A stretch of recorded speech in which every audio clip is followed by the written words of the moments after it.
Just in case you've been living under a rock for the last 4 hours, let me just put a few numbers in context. The fastest ever ODI double hundred witnessed in these last 4 hours. Only Indian to hit an overseas ODI double hundred. The first since July 2018, the first by an Indian since December 2017. The highest score by an Indian keeper batter, going past another familiar wicketkeeper batsman from Jharkhand. And the first ODI 100 by an Indian opener since January 2020. And that's the man on your screen. Ishan Kishan, something to celebrate for the ages. 210 of 131 deliveries, 24 fours, 10 sixes. And just FYI, just by the way, Virat Kohli also got 100 somewhere along the way. I don't think you'd ever have a situation where Kohli picks up 100 and we are just about giving it an also ran mention. But we will talk about that and so much more right here on Cricbuzz Live. It's been an afternoon to celebrate, even though it's been in a cause after being 2-0 down. Joined by Bhattacharjya and Dinesh Karthik. DK, I'm not going to remind you of your prediction or ours either. What a knock from Ishan Kishan. You know, a lot of times we want it to be right, but this time all three of us don't mind it being wrong, I guess. So we're not close. We're not even close. That's one aspect of it. But it was just beautiful to watch. The way Ishan paced his innings after the first 5 overs was just phenomenal. Kind of shots he played, you know, taking on bowlers consistently and throughout his innings. And the beauty about the 200 was the strike rate at which he scored. At 160 to score a double hundred is a special effort, and credit to him. I think he batted beautifully throughout his innings, and the last 100 just coming off 41 balls says a lot, I guess. And that's the skill, and that's why he's been picked at by Mumbai Indians for such a high price, and he's somebody who's definitely going to deliver. He's solid, and this in many ways puts the cat amongst the pigeons when it comes to the openers. That's going to be a big one. We'll talk about that in a moment, but just let's celebrate the innings. We talked about it. It came on the stroke of Cricbuzz Combox. Couldn't have been better timed for us. But yeah, that second 100 of 41 balls, the first 50 really was a normal innings. The next 150 was an Ishan Kishan special. Absolutely. It goes from 36 balls to 25 balls to 17 balls and then goes up to 25 balls. The strike rate and the consistency of that strike rate is absolutely amazing. And if you remember, even those 24 balls, he took probably a couple of extra balls because Virat Kohli started celebrating too early. He thought the ball was going to the boundary. And they ran a 1 instead of what would have been a 2. But it's just, I mean, it's exactly that. The kind of hitting that you have, you see that for 50 odd runs, it's good.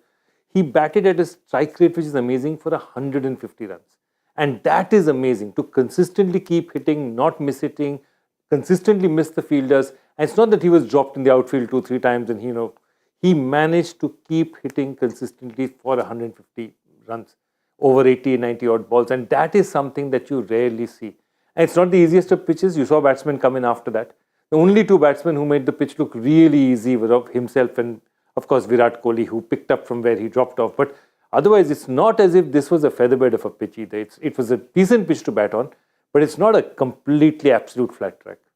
Yeah, I mean, the technique and everything else was there for everyone to watch. But to try and get inside the mind of Ishan Kishan, we are fortunate to have another aggressive wicketkeeper batsman with us who knows Ishan Kishan well. DK, how does Ishan Kishan's mind function? Because you could see when he got going, it was not that he was necessarily taking risks, but he wasn't going to change gears. Once he was in 5th gear, that's where the car was going to be. Yes, an absolutely selfless innings. And I say that because even when he was closing in on landmarks, he was still trying to hit those boundaries. And that's a very, very important aspect of Indian batting right now, to be very selfless, see what the team requires and keep pushing the bar and not be pigeonholed into thinking what the average score is or what the general score in these grounds are, but keep pushing the meter. And I think that's what he did really well. The 2 shots that stand out to me were the pickup pulls and pulls of fast bowlers and the use of the sweep against the spinners. In one-day cricket, in the middle overs, because you have an extra fielder, if you have sweep as an option, it becomes a high-scoring shot a lot of the times. And that is something that we need to embrace. And the fact that he was able to play the field was mainly because of this ability to sweep the ball behind square and in front of square. And that's what got him most of the runs and put both the spinners in a bit of a mix, so to say. They were finding it hard to bowl to him because if you bowled outside the off stump, he was obviously going over the offside.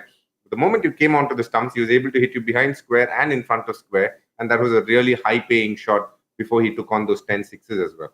Let's put in context, we often refer to the middle order versus middle overs. We sometimes can be too loose in saying that, look, the middle order has to deliver versus the middle over batting. Now, middle over batting can also involve the openers. In this case, it did. No, absolutely. And, I just pick up on the exact point that he was making again, DK, that because he was finally finishing his shot very late. Just look at the strike rate, 11.9 between 21 and 30.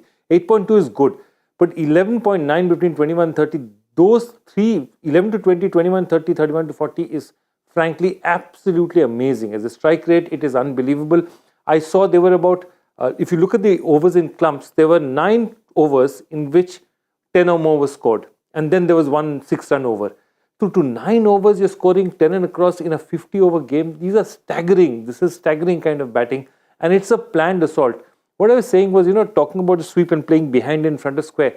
What he was doing was he was playing it so late. He literally knew where to place it. He literally could see where the fielder was. He had enough time to decide, okay, the fielder's now here. I'm going to hit it that side.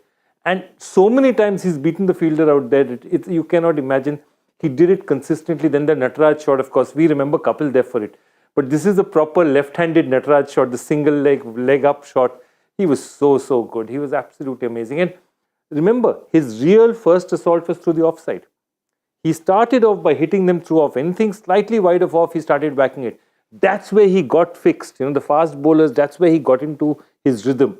And then he started hitting the spinners on leg, and then he started hitting everyone over the weave with everything he had.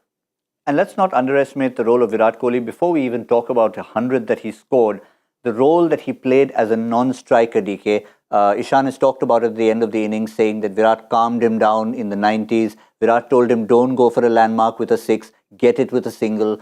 So having Virat Kohli at the other end, that would have been a special effort a special experience for Ishan to get this 100, double 100. Oh, absolutely. I think he is one of the greatest ODI players to have ever played the sport.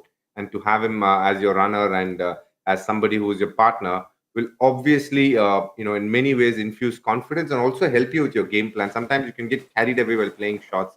I think that's where the calmness of Virat Kohli, the partner, will definitely come in. And I'm sure, like just what he said, I think he guided him through a lot of those tricky phases, and he went on to do something magnificent. And in many ways, he's put a strong name forward, moving forward for Team India after this. And it was just so good to watch him bat, because not often do you find captains not sure of what they need to do. I think this was one such situation where the captain really didn't know where to keep fields. I think we're used to seeing Surya Kumar do that to captains. It was great to watch this happen in a ODI with the amount of shots he played and the way he was taking on fast bowlers as well. I think, luckily or unluckily rather, we'll be playing a lot of matches in Asia, the home series to follow before the IPL, and the fact that after we're just going to West Indies and then everything comes back to within Asia till the World Cup. So he looks a solid player. He's somebody who looks great against spin. And we have spoken about the fact that if you want to do well in ODI cricket, you need to master the middle overs, and to score 200 runs between overs 11 and 30 is a fantabulous achievement. Yeah, we can keep looking at that innings progression, which tells the story of the innings. First 10 overs, we've been crying out for 10 overs not to be 40 for 1. But in this case, well, they'd lost the early wicket. They were just getting into the groove.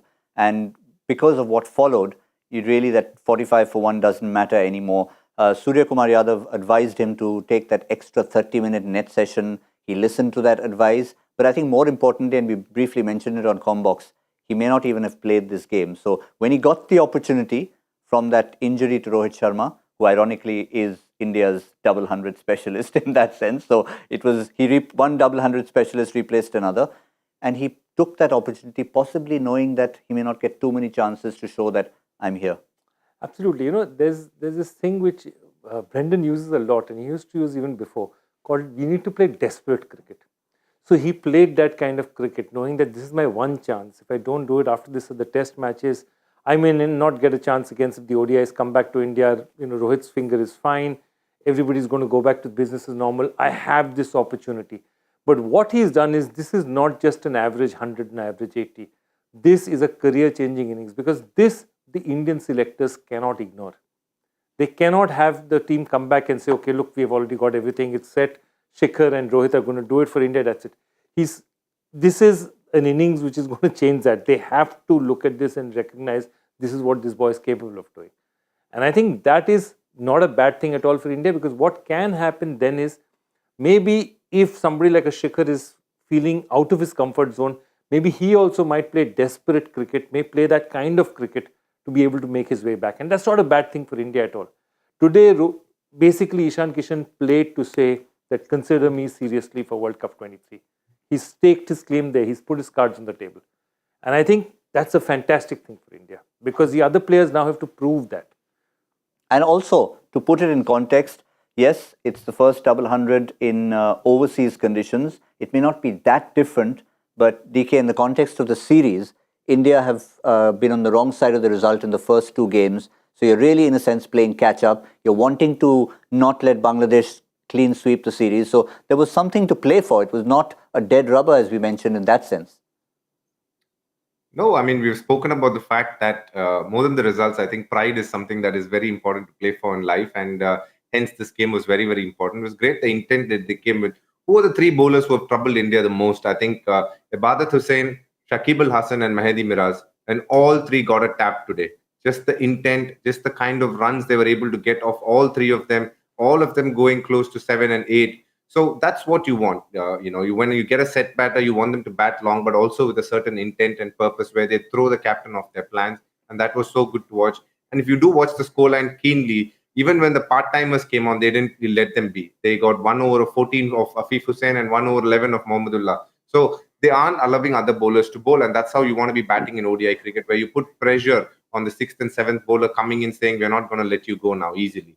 And that was what was good to watch. And, I do feel that it is very glaringly obvious that, in many ways, the infusion of young blood, fearlessness seems to help. I think with the intent and with the way the innings was played, yes, we have a few senior players around them, but at some point you do need not just experience, but a bit of brashness and, if you can call it immaturity, but in many ways, the intent to score and have a lesser fear of failure, so to say.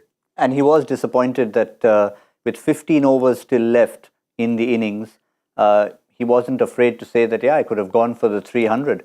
And certainly he had enough deliveries to left there to at the pace he was going. Just as an aside, DK, before we talk about Virat Kohli, in the context of this, India have two wicket keepers to choose from. Now, had Ishan Kishan not played such a big innings, we might have had either player keeping. Having scored a double hundred, if you were Ishan Kishan, would you still turn to KL Rahul and say, look, if I was an option to keep wickets, give me the gloves?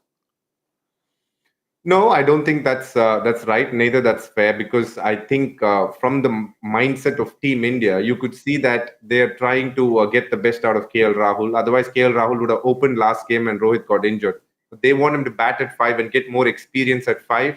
So that's why even last game, even though Rohit was injured, he batted at 5. Similarly, I know he could have failed this game, but they're looking at him as the keeper for the World Cup so far. Whether it is right or wrong, time will tell. But for the moment, he looks the keeper, so he will be keeping for sure.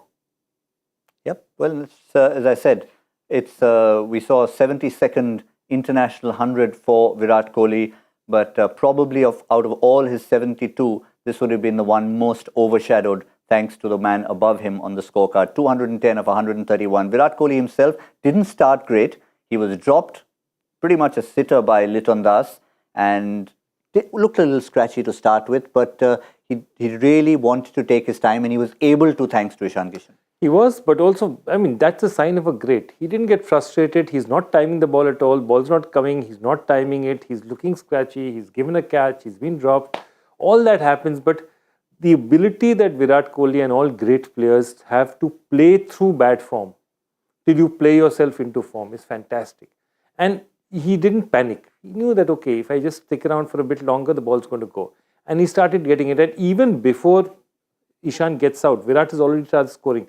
The moment he starts lofting it over the offside, because, there was that one leg side imperious flick that he made, and how late he played it was so beautifully played that immediately you know that the man's in form. And then he starts hitting it over off on the offside, goes inside out, hits it over off.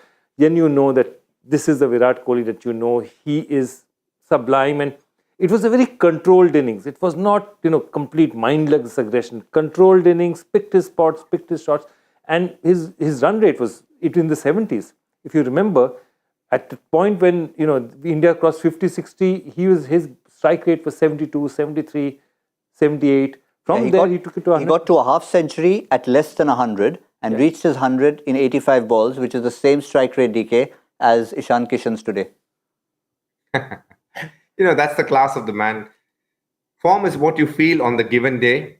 Yes, probably while starting he felt a little scratchy, but the greatness of Virat Kohli came through. You don't need to play a pretty innings every time you go out to walk out to bat. But I think today was one such inning where he had to obviously tough it out at the start. But then once he got going, he put his foot on the accelerator and never kind of got back after that. And, constantly had the intent to score boundaries, and that was really good to watch. And you mentioned it when we were watching it. There are certain shots of Virat Kohli that you see where you realize, okay, today is a Virat Kohli day to watch. It's a shot over extra cover when he doesn't have the full flourish of the bat. He's short arm, almost like a jab, he hits it, and then he holds his position for a bit. And, he knows he's not going to run for it. That ball is going straight to the boundary. And that's Virat. But controlled innings, And see, again, they talked about, they used to talk about Gilchrist and, a lot of Ponting also, saying that you don't know when he's suddenly 30 or 40 runs. And Virat was the same today. He looked, all the attention was there on the other side, and suddenly you see, okay, Virat's batting 40 odd. I mean, when did that happen? Suddenly you look, he's batting 70 odd. And that's the greatness of a great player. Why do you think he's reached 72 odd centuries? I mean, he just understands, especially in the one-day international format, he's possibly, of course, we don't want to say it till there's still a lot of records to go, but he's on course to be probably the greatest one-day international batsman ever. And I don't think this format will be around for too long, so perhaps he'll never be caught. Well, 72, which he got past. Joy mentioned Ricky Ponting. He got past Ricky Ponting's 71. He's got it in 536 innings. Next on the line is Sachin Tendulkar's 100 hundreds. And I don't know, despite the format being there or not there, DK, you feel that 100 is there for the taking, the 100 hundreds? It's not there for the taking, GB. 2800 for the taking. I like Gautam's confidence. It's hard work. It's extremely draining mentally and emotionally. And but like you can say that if there is a batsman right now in the current world scheme of things, Virat Kohli has the best chance of getting there. Fair enough. I said there for the taking. Maybe I was just reacting to Virat Kohli's stroke play. Okay. Although one other thing I want to say. Actually, his biggest problem may be the fact that post this World Cup 23, I don't think India or anybody will going to play too many ODI matches. And scoring hundreds in T20 matches is not that easy. I mean, it's easier for you to score 100 over 50 overs. So all I'm saying is that if you remember the mass of innings that Sachin Tendulkar played most of his cricket in the heyday of one-day international cricket, where lots of India used to play 37, 38, 40, one-day internationals a year. That doesn't happen anymore. I mean, if we're going to have a season, you have the IPL in the middle. There wasn't the IPL right at the start when Sachin was around. So all these factors are also going to be, Virat is supremely fit. I don't see fitness as a problem, but he may not get too many innings other than, the test matches. And in scoring hundreds in T20 matches is difficult. It's a matter of, first batsman getting out first, getting that many number of overs. It's far easier to score in a 50-over match than in a 20 over. Just to put in context, Bangladesh actually did make a good comeback. India were on course at the 30-over mark, just shy of 250, 9 wickets in hand. You use the old adage of doubling the score after 30 overs or close to it. India was certainly on course for 475, 480, even 500 had Ishan Kishan and Virat Kohli stayed. At the end, 409 for 8 is a huge total, but probably, DK, still short of where India might have been with 9 wickets in hand and broken their all-time record of 418 against the West Indies. 409 is a lot of runs. Look, I think it's very rare that you can literally keep scoring at 10 runs or 9 runs an over throughout the 50 overs. I think it's happened once when England came close. But what could have happened is definitely India breaking their own record of getting 418. That was definitely, possible. But you were going to see a phase where you were going to lose a few wickets because as a middle order batsman, when you walk in with the team's run rate being 8.5 and 9 and over, it's hard to keep up with it. You need to play shots. You need to take risks.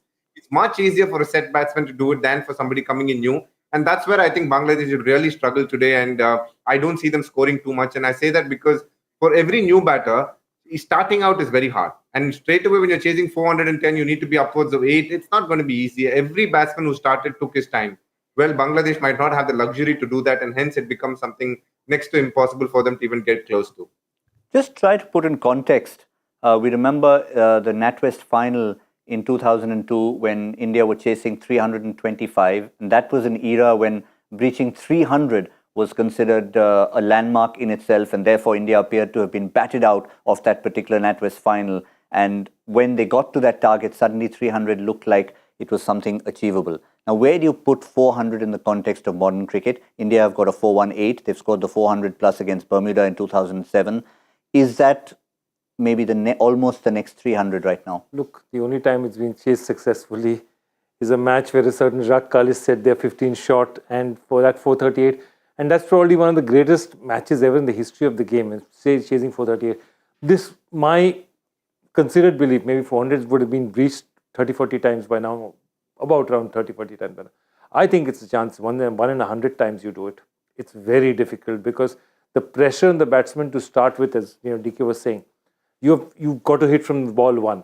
And if this is the kind of pitch that doesn't allow you to hit from ball one, and it isn't, as you see all the batsmen like Virat Kohli and Ishan were struggling at the start, then you're automatically putting yourself. The interesting thing though is, how does Bangladesh play it? Because I'm Bangladesh, I know that the chances of my winning are very low. Okay. What I don't want to do is hand India a huge psychological advantage before the test matches. Because, now, if you think about it, don't the first two matches now seem very far away in the past? You almost have forgotten what happened in the past. That's what a 400 does. It sort of erases so many things. So the momentum is completely India's. And now the Bangladesh team has to think, how do I play it to minimize the impact of India's this psychological advantage? That's what they have to do. Another factor is the test match that will start is at the same ground in Chattogram. So that somehow, as Joy said, minimize the damage. DK, you put yourself if you were the Bangladesh coach with the openers walking out and the rest of them, what do you say to them? I'll say go and chase 410. It's okay if you lose. I think we'd rather chase 410 and get all out less than 100 than not chase and try and have any sort of advantage going into the test series. I think that's a different series. I think they definitely will still, the fact that they won both the matches will give them a lot of confidence. So I will say try and score the 410, go for it. I think that's fair enough. I mean, if you look at that, you've got to show the intent. India showed the intent. Ishan showed the intent. And I think if you have players who express themselves like Likon Das, that's all that Bangladesh. I think the worst Bangladesh can do is 232 for 3. That's really bad. I think they won't mind, 359 all out. They wouldn't mind even 150 for 9. But they cannot end up at, not looking as if they've tried. I think that's a sin now in international cricket, and people don't look at it. At one time, it used to be tolerated. Now, I don't think it's out of. So that's what I'm saying. That the way they've got to look at it is, how do we do it in a way that no matter what happens, we've won this series 2-1. They have to keep reminding people, because even we who are working on this game have forgotten what Bangladesh did in the first 2 matches. The mountain of Indian runs India has got is so overwhelming. Let's just put the Bangladesh 11 out there and see if perhaps, in addition to everything else they have to put in terms of intent, you maybe make a few changes in the batting order. Your best batsman in the series so far has got 100. You maybe put him up the order slightly. Yasir Ali's come into the side. He's an aggressive player. DK, do you see maybe a promotion for Mehdi?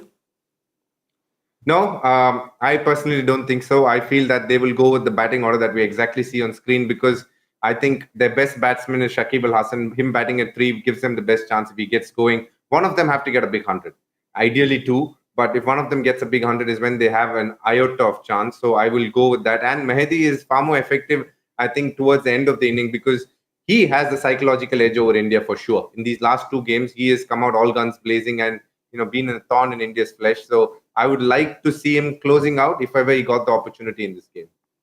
Joy, for you, any changes perhaps? No, I mean, I think changes will happen if they reach a certain amount of runs and they realize that, suppose, say they're 105 in a certain number of overs and they feel that they need to accelerate and get somebody in. But that's going to be very, very situational.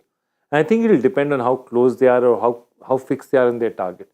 Question is, what are they going to tell themselves? And I think you can't tell yourselves anything. And I remember once sharing a dressing room with Shakib, 2014 IPL finals, and the Punjab team had just scored 200.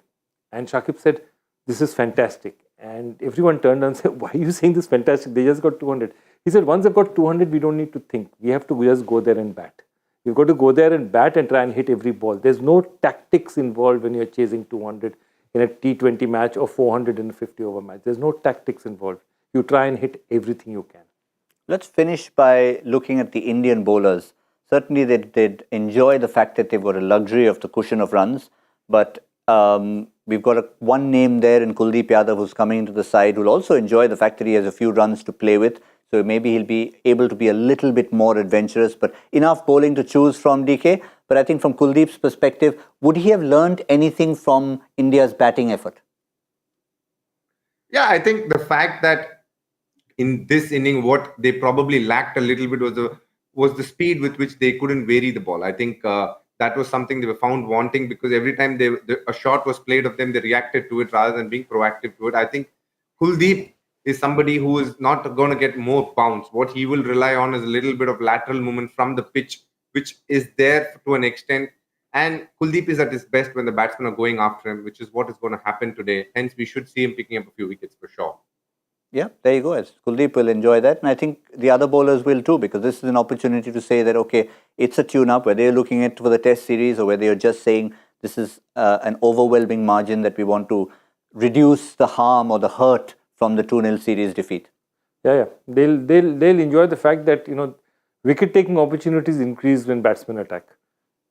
Simple fact of the matter. So all of them will be at an advantage. It'll be interesting to see how they vary the bowling, how they hold it back, because with this kind of, total, those opportunities also open themselves up for you. But I think that's what you're going to see. Much more of Umran and Kuldeep in the middle.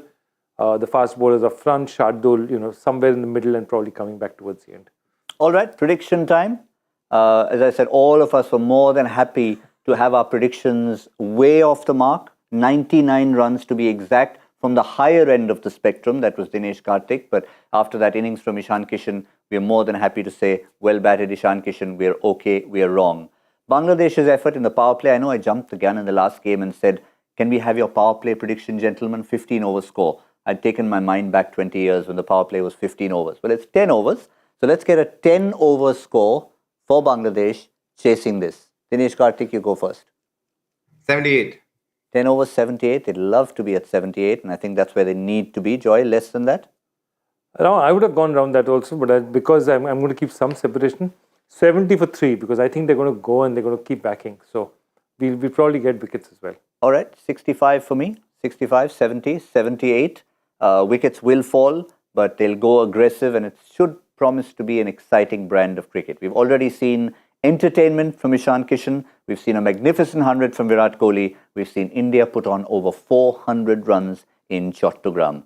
Savor all that, and we'll be back in the 15th over on Cricbuzz Combox to just see how far Bangladesh have gone in their quest for 410.